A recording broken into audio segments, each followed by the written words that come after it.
এটা হলো সবজি ফসলের পোকা দমনের জন্য হলুদ আঠালো ফাঁদ। এই ফাঁদের দুপাশে রয়েছে শক্তিশালী আঠা, যেটাতে পোকামাকড় বসলে আর উঠতে পারে না, আঠাতে আটকে যায়। হলুদ রং বিভিন্ন পোকামাকড় কীটপতঙ্গকে আকৃষ্ট করে, যার কারণে পোকামাকড়গুলো এখানে আসে, বসে এবং এটার মধ্যে আটকে যায়। সাদামাছি, জাপ পোকা, পাতা ছিদ্রকারী, লিফ মাইনর, ফসল ছিদ্রকারী বিভিন্ন পোকা ও অন্যান্য পোকার বিরুদ্ধে খুবই কার্যকরী। এটা ব্যবহার করা হয় সবজি ফসলে। এটার ব্যবহার পদ্ধতি খুবই সহজ।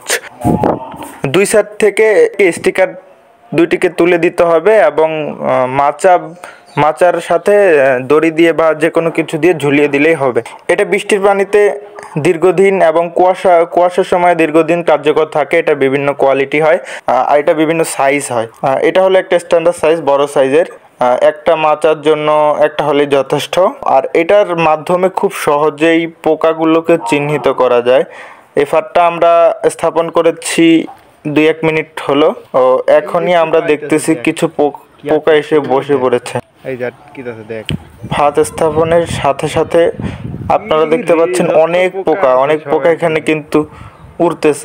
এটা আপনি আপনার এলাকার যে কোনো বিস্কিটনাশকের দোকানে পাবেন। আপনি এটার সর্বোচ্চ মানের প্রোডাক্টটা নিতে পারবেন growplaza.com থেকে। কমেন্টে কেনার লিংক দেওয়া থাকবে।